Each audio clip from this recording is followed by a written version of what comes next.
na talagang bangag.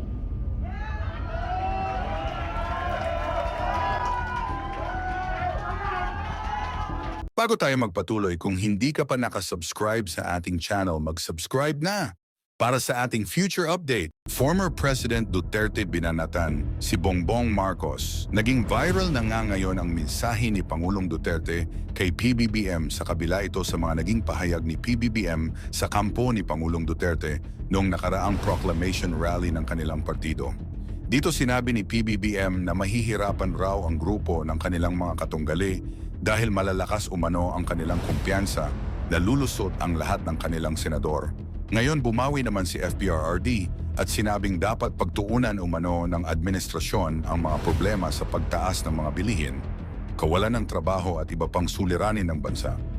Samantala nagsalita naman si Attorney Vic Rodriguez sa kabila ng mga issue na kinakaharap ni VP Sara. Tinawag naman itong isang pamumulitika lamang ang kanilang ginagawang hakbang laban kay VP Sara dahil umano isa itong malaking tinik sa administrasyon ngayon.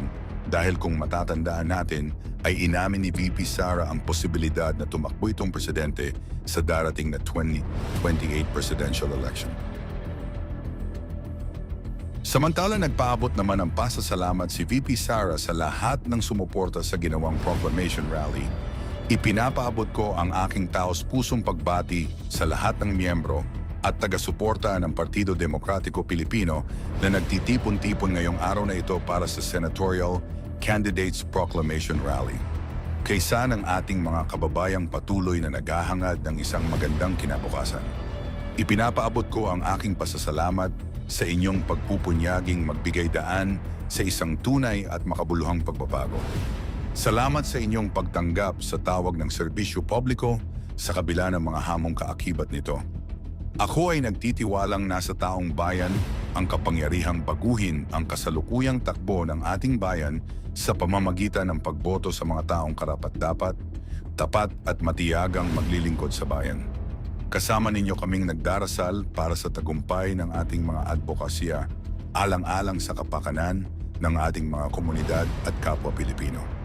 Isang mapagpalang araw po sa inyong lahat. Ang lahat ng ito ay ating ginagawa para sa Diyos, sa bayan at sa bawat pamilyang Pilipino. At bakit sa ut-uta ko, bakit hindi? Total kasama ko naman sa presidente sa hit-hitan. So, yung paski yung mga pulis, pati military, medyo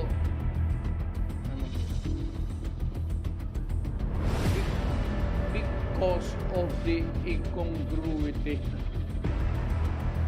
Hindi magkasya eh. Meron isang presidente na talagang bangag.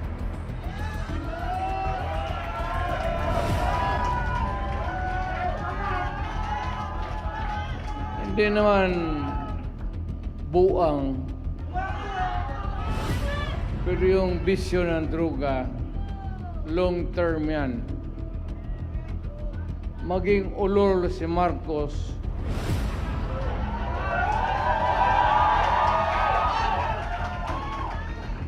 kung maybe constant use of heroin, aabot pa siguro siya ng 80. Pero pagdating sa panahon na yan, hindi na siya gumagalaw. Either nakatindig lang yan sa kwarto niya o natutulog.